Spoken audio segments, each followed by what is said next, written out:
Hello, everyone. My name is Jess. I am the community manager here at PairTree, your hub for healthily navigating adoption. And I am so excited to have April join us tonight to talk about siblings in adoption, from the importance of keeping siblings together when possible to maintaining connection when it's not. If you joined us for our support group in April, then you will recognize this beautiful lady talking to us tonight. April is an adult adoptee and an adoption coach and the founder of Mercy and Healing, where she offers speaking, coaching, and writing services to help foster and adoptive families navigate challenges, educate them, and empower them to be better parents in service to their kids. April, we are so excited to have you join us again tonight. Why don't you introduce yourself and tell us a little bit more about you and kind of what led you to start Mercy and Healing? Yeah, thanks for having me again. It's a joy to be here. I think you captured my business perfectly. There was definitely a gap in services that I saw, both in services and support for prospective and current adoptive and even foster families. It's a really unique situation in which, unless you've been exposed to it, you really don't understand the challenges that can come up with it. And so I saw just this need for support, this need for connection to community and resources. And with my background as an adoptee, as a former foster youth, I was adopted out of the foster care system. And then I was also a foster sister growing up. My parents did foster care. And so that was my life. That was my normal. But as I grew up, I realized that that wasn't everyone's normal, that I was actually in a unique set of circumstances with my lived experience and my education. I'm a recent college grad. Congratulations. So, thank you. It's been really fun to marry the two, my lived experience and my education, to understand trauma, to understand the adoption wound, to understand these really unique things to adoptees that, again, unless you've been through it, unless you've done the education to understand it, you're just not going to get it. And so I just love, like you said, empowering adoptive parents, helping them understand common challenges that adoptees go through, sharing my story and my point of view. Like I say, I am one adoptee with one story. And so what I have to say in my story will not be every adoptee's, will not be your adoptee's experience, but maybe you can take a nugget from what I have to say to help you understand your child better, to help you better prepare for adoption, to know what books and resources and things you should start finding out before you even start the adoption process, so that you're not completely overwhelmed when your child has their first meltdown, or when a biological family member reaches out to you because they want to visit, any of the crazy set of circumstances that, again, are so unique to adoption. And you might just be one adoptee with one story and one perspective, but anyone with lived experience, adoptees, birth parents, being willing to kind of step up and sit in this space and sit in our own trauma that we have worked through or still working through is just so incredibly valuable to this community. And as a birth mom, I love getting to talk to you and hearing your perspective and other adult adoptees' perspectives, because that's going to be my kiddos one day, navigating some of the things that you educate us on. So personally and from a PairTree perspective, I am so grateful to sit with you and continue to learn from you. Thank you. Same with you. Thank you. You wrote an incredible blog post for us last month about siblings and kind of your journey from, your relationship with your biological siblings that you grew up with to reunifying with ones that you didn't. And if you haven't read it yet, please go check it out. It's such valuable information. But I would love for you to kind of share some of your story with us and how and why it was so important to be raised with your biological sister, and what reunifying with your birth siblings felt like. Absolutely. Yeah. So my half sister, we have the same mom, different dad, was placed into foster care, of course, before I was born. She's 2 years older. So when I came along, I went straight into care. And thankfully, the social worker contacted the home where my sister was and said, hey, can you take in her sister? And my parents said yes. And so I think this is something important to know right off the bat. that a lot of states, counties, whoever is in charge of the foster care and adoption rules don't prioritize keeping siblings together. And legally, a lot of times when siblings, so say my sister had already been adopted and then I was born, legally in a lot of states, we aren't sisters anymore. How crazy is that? And so then there's not that paper trail of, oh, okay, April was just born. Let's figure out if she has any siblings, because legally it's going to show up that I don't have any. And so I think that's important to know going in what your local laws and states and guidelines are, that you as the adoptive parent might have to keep track of that. You might have to do some legwork, that it's not just given, okay, my child has siblings, I'm going to know about them. So I think that's important going in. But again, with my story, thankfully, the social worker contacted the family that my sister was at. We were there for 2 years and then they adopted us. And so my adoptive parents saw the importance of keeping siblings together. It's often the longest relationship you have in your life. You hopefully outlive your mom and your dad, even if you're, stay with them biologically. And so it's so important just in that aspect, that relationship. Another really, really important part of it is she could empathize with me, not just sympathize. So we could sit there and say, you know what? I wonder what our birth mom looks like. I wonder if she acts like us. We're both kind of goofy. I wonder if she's goofy, without fear of offending anyone or, a biological sibling that wasn't biologically related to us just wouldn't get it, right? There's just a level of empathy there. And especially in the hard things of like, man, when we found out that our birth mother had passed away, like we could grieve that together, again, without fear of offending anyone, and asking the hard questions. And like, do you think she ever asked about us? Do you think she ever, wondered? Do you think she remembered our birthdays? Again, we could ask those really tough, difficult situations and questions in a safe place. And so that was really, really important. And then also seeing each other biologically mirrored. My adoptive parents are 50 years older than me. And so everywhere I went, that's your grandmother, that's your grandfather. And even if that's not the case, some adoptive parents look like they're adopted children. And so they're going to get that less. But it's really important for us to see ourselves biologically mirrored in hopefully our siblings, but if not, hopefully in an uncle that we have a relationship with, or an aunt. It's really important, especially with identity struggles. So identity struggles are so common with adoptees of, who am I? What do I, who do I look like? Where do I get my green eyes from? I was thinking of this as I was prepping for the session of, a lot of people are saying like, oh, I'm a firefighter because my dad was and my grandfather was. And there's just that continuity there that's not there with adoption. And so again, the identity, helping an adoptee see themselves in someone and knowing, okay, me and my sister are both goofy. I bet that runs in our family. Me and my sister both have blue eyes, whatever it may be. I bet that runs in our family. And then the final one that I think is really important is life events. And so these can sometimes be really tough for adoptees.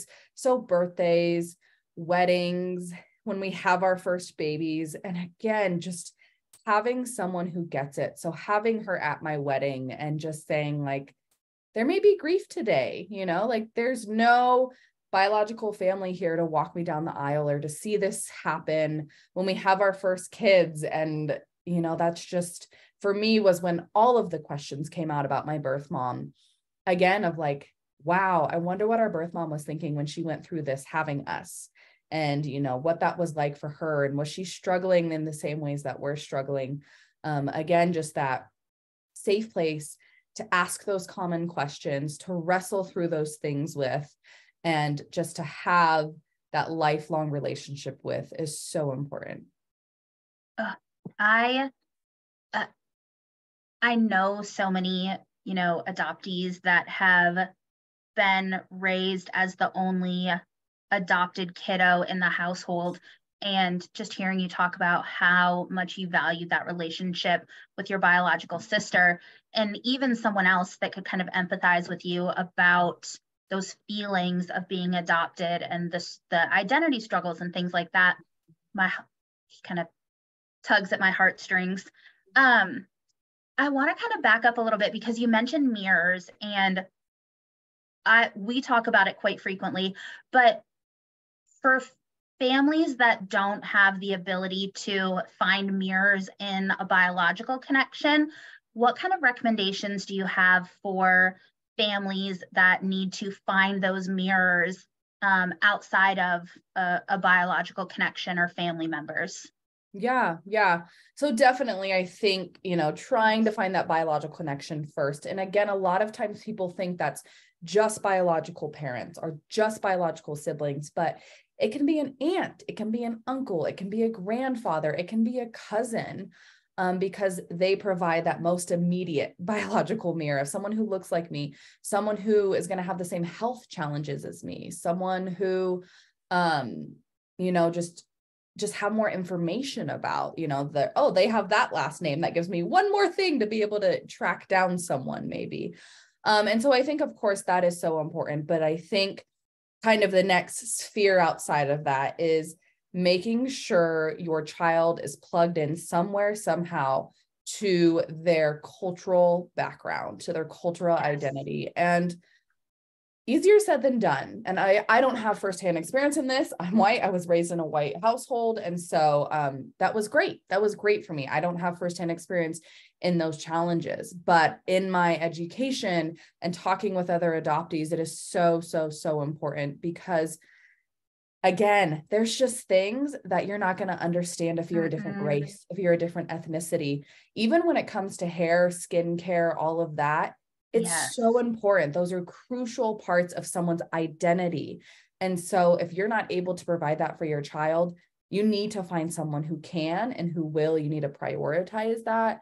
And then I think for all adoptees, it's so, so important to get into a community with other adoptees. And so one of my closest friends is adopted. And even as an adult, it's just nice. She's like, oh, my birth mom sent my kids a box of clothes today. And like, that's so cool. Like, we just having someone that you can like share those things in, because not everyone understands. Like if you told someone that doesn't have any tie or connection to adoption, something exciting about your birth family or an adoption kind of big day or milestone, they're like, okay, but they don't get it. No, even like, well, then why is your biological mom in the picture? Like, where's your adoptive mom? Oh, they're both in the picture. Right. There's so many stigmas, and we've gotten far in this, but we still have a lot of work to do. Yes. So many stigmas in adoption, especially when it comes to birth families. And so I think, again, it's a safe place for us to be like, my birth mom did this, my birth dad did this. It's so cool. And to know that you're not going to get hit with, well, that's weird. Why would they do that? Where's this other person?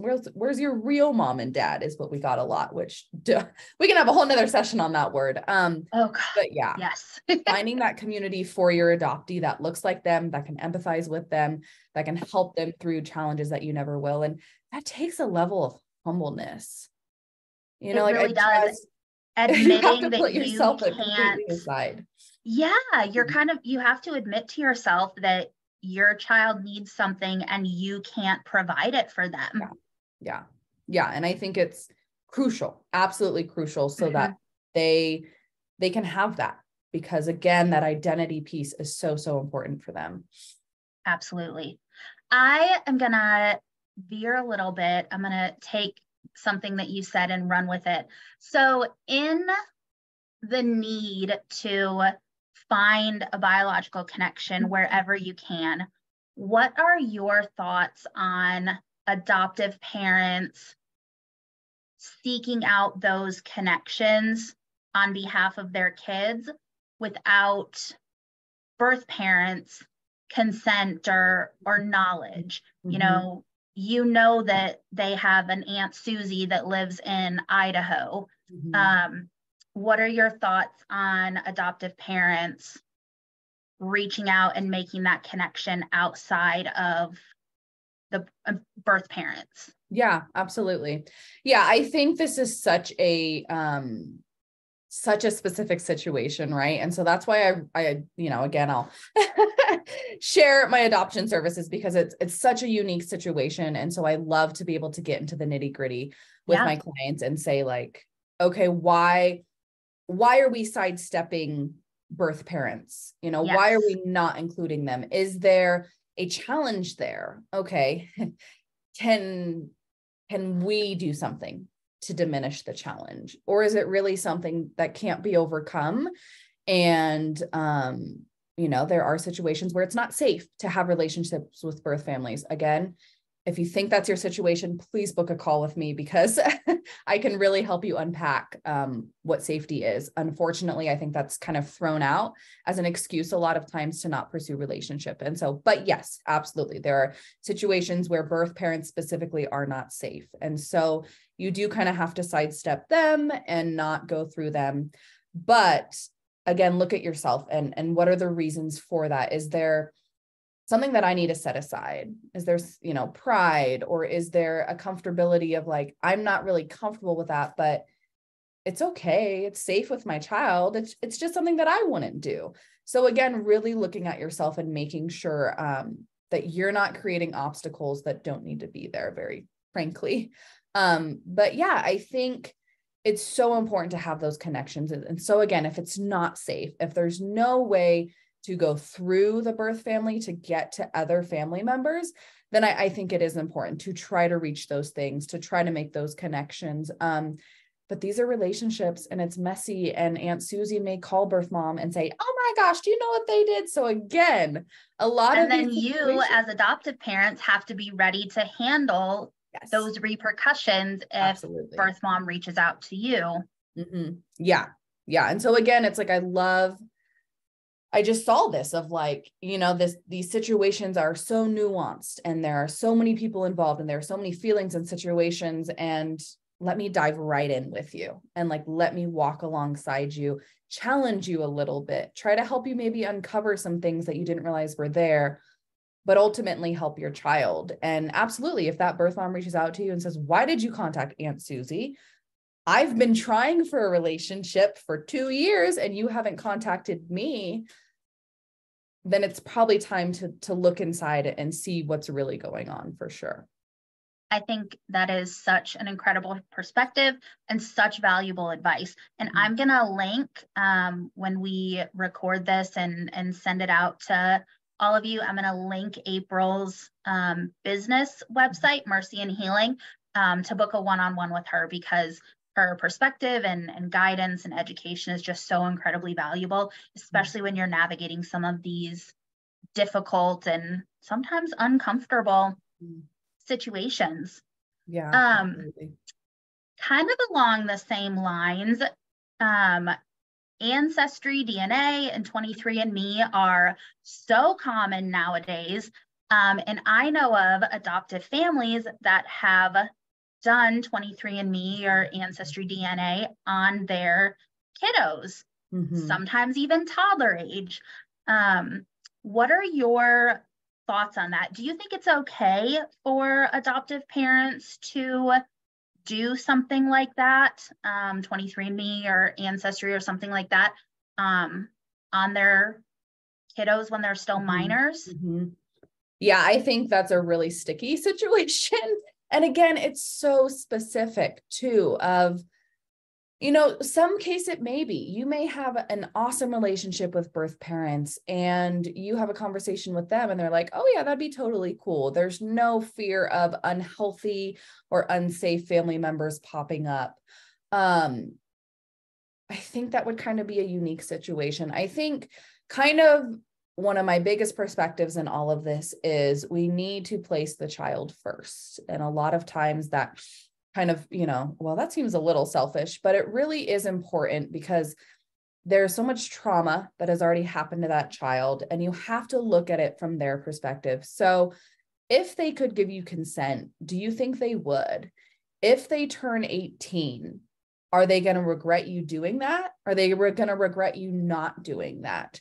And you have to do your best. And I always kind of proceed with caution. My adoptive parents, my mom kept track of where my birth mom was, whereabouts, court records, jail records make that really easy if that's a thing in your situation. Siblings when they were born, what their names were, what their birth years were. So all of that didn't require me in that, right? It didn't require giving away any information about me, where I lived, how old I was. And so that was the safe way in which to do that. So that's, of course, where I would start. Start in the ways that keep your adoptee anonymous and keep them safe and keep their information safe, especially with social media. Again, that's a whole different subject. Yes. That we could talk the rest of the night about social media and adoption and kiddos in foster care. But like what you put out there is out there forever. And so maybe right now, you know, your child's 4 and everything is good and dandy and you think it's great. And you're like, you know what, I'm going to do this. Well, now their first, last name, birth date, and location are for anyone who does that, whether it's Ancestry or whatever. So 10 years from now, again, that information is still out there. And so I'm really hesitant, especially when it's permanent things like that, right? You can't like, oh, wait a minute, like pull me from the database. Maybe you can, but it's still out there. And so I would proceed with caution. I would try to find any way but that to try and find relatives. And again, you know, I've become kind of a sleuth. I've found my birth father. And so if that's something you need help with, of like, where do I even begin? Where do I start? I can help. And just to pepper in a birth parent perspective, Absolutely. Utilizing things like 23andMe or Ancestry DNA or something similar. A lot of birth parents probably haven't told their entire extended family that they're a birth mom or they're a birth father. And so when that biological connection comes back for their great grandparents or great aunt and uncle, people that might not know their adoption story, that creates a really uncomfortable situation. And absolutely, we have to put the adoptee at the center of every decision that we make. But things like that, without at least giving birth parents a heads up, like, hey, I'm going to do this. Is this okay? Can have lasting damages to your relationship with your kiddo's birth parents. Absolutely. And I did Ancestry when I was 25. And that's something I thought about. I was like, what if Uncle John has no idea and all of a sudden he wants this weird relationship with me and I have 2 girls that I need to protect? I was ready to take that on, but I have to make that decision. Right. My adoptive parents can't make that decision. Now weird Uncle John has all my information. And so as I grow up, he can track me. And so I think that's really important that like I, as the adoptee, was like, okay, I'm ready. Like I'm ready for the floodgates to open. I've done the therapy. I have the support system. That's a really big decision to make for your minor. It's a really big. It is, absolutely. But I think everything that you have given adoptive families to think about, if that is something that they're considering, I think that's such valuable perspective and really important information to kind of keep in the back of your mind, if that is something that you're considering. Yeah. And I know we talked about this a little bit in our last group, but for families that have more than one adoptee from different birth families with different relationships, varying levels of openness, how do you, and I know that every situation is unique and different, but just kind of broad words of wisdom, how do you recommend adoptive parents navigate and support their adoptees with different relationships? Yeah, that can be really tough. I think especially as open adoption is becoming more common, the varying level of openness is widening. And so there can be so much openness and there can be none at all. So my sister, we, like I said, half sister, same mom, different dad. She had relationship with aunt, uncle, and eventually her birth father, and grandma. And I had no one. And so that was really tough for me. Another common struggle of adoptees is, what did I do wrong? What's wrong with me so that no one is reaching out? What can I do better? Why is no one searching for me? And so I think that's number one, the most important thing, to start from the get-go of reassuring your child's adoption was not their fault. Their relinquishment was not their fault. There is nothing they could have done to prevent that. And there's nothing they can do to earn your love. That your love is free, that it is not based on their behavior or their attitudes or their connection with their biological family, that it is limitless love and it's unconditional. And so that's really important to just instill from the get-go, realizing that's a common struggle, realizing that is something you will have to do over and over and over again. And you will have to prioritize creating a safe and connected space with your child so that when they're having their struggles, so that when they're saying, why is my sister's family coming around? Why did they get it together? And now she gets to hang out with them. What's wrong with me? Absolutely nothing, sweetie. Nothing. You are perfect. You are. And I will do whatever I can to help you find birth family if that's what you want, but you are perfect the way you are. And we are so thankful you're in our family. And I know it hurts and I know it's hard, not trying to the toxic positivity of be like, everything is good. You're so loved. Like, yeah, that would be really hard. I can't even imagine what you're going through right now, but I am here to love you and to help in any way that I can.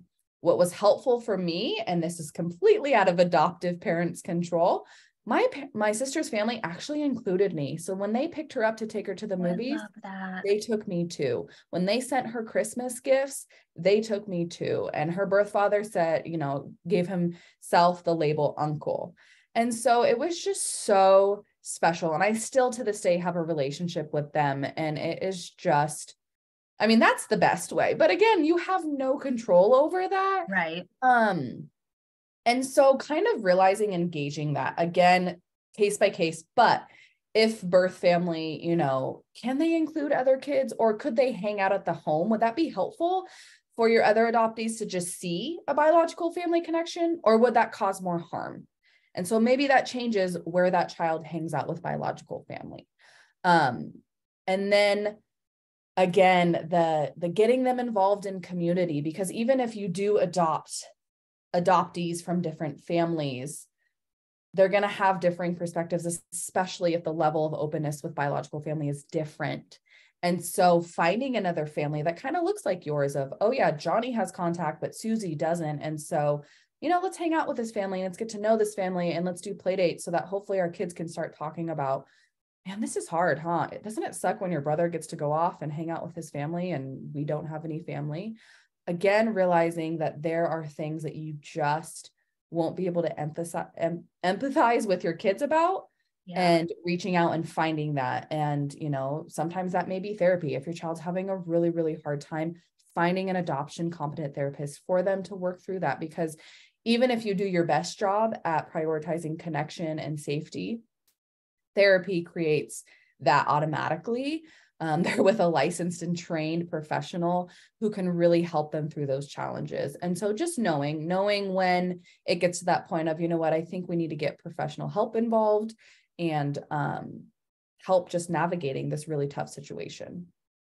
And just to get on a soapbox for a minute, not just a therapist, not just any social worker or clinician, not even just a child therapist or psychologist, truly an adoption competent therapist, because there are a lot of nuances and difficult feelings and issues and struggles in adoption that they don't teach you in school. So finding someone that has gone those extra steps to participate in adoption specific care is just so incredibly important. And checking that and saying, how many adoptees have you helped? What kind of challenges have you helped them through? Do you have any lived experience in adoption, whether that's as an adoptive parent or an adoptee? Do you believe that there's a level of trauma in adoption? And if they say no, please run. Yes. Find someone else. Yes. April, what if keeping siblings together is not an option? Whether a birth mom chooses to place siblings in different families for whatever the reason may be, or in foster care when the social workers don't call one foster family to let them know that they're siblings, or they can't take in all the siblings. How can adoptive parents help to keep those connections? I know you said your mom did an incredible job of it, but what if that information or that paper trail isn't readily available? Yeah, absolutely. Yeah. So I think, realizing, like I said in the very beginning, of where does your state lie? Where does your county lie in prioritizing that? So if you adopt from the foster care system, will they contact you if mom has any more kids? Ask that. Give them your contact information. Even if it's just, we can't take any more kids in, but I just want her to have our contact information. So if another baby comes along, she can pass our information. Legally, social workers may not be able to let you know, and that's fine. But a lot of times they can. A lot of times, if you build a relationship with them, you build the relationship with the adoption agency, you let them know, like, I can't take any more siblings, but I really want these kids connected to any siblings that come along. Please, like, prioritize that. Let them have my information. I think that is just such a proactive way that's necessary with today's varying laws and regulations when it comes to adoption. And yes, at the very least, trying to keep track of where that birth parent is, where, if they have another baby. That's not always possible, of course. And so I think that the narrative that you carry around adoption and around birth family members and the importance of them is really important. So when I was always told growing up, if you ever want to look for anyone, we will totally support you. We are so supportive of biological family. Good. They never talked bad about my mother, my biological mother, or family members. They said they're not in a position to take care of you right now, to safely care for you. And so we took you in. And so I think that's really the first step. So there's no shame if we want to look. There's no shame if we start wondering, I wonder if my mom had any more siblings. There's no shame when we jump on Facebook and start looking. And there's no shame when we come to you and ask, hey, what information do you have? And so that should be an overarching theme in adoption, just realizing how you talk about birth family members is so important. Oh yeah, affects that levelness and affects the level of shame we feel in coming to you about it. And so that's really important. And then I actually found a lot of mine through Facebook. So one of my sisters actually held up one of those signs of like, was my name when I was born. This is where I was born. I'm looking for my siblings. And she found us. Like, it's just that so is incredible. Crazy.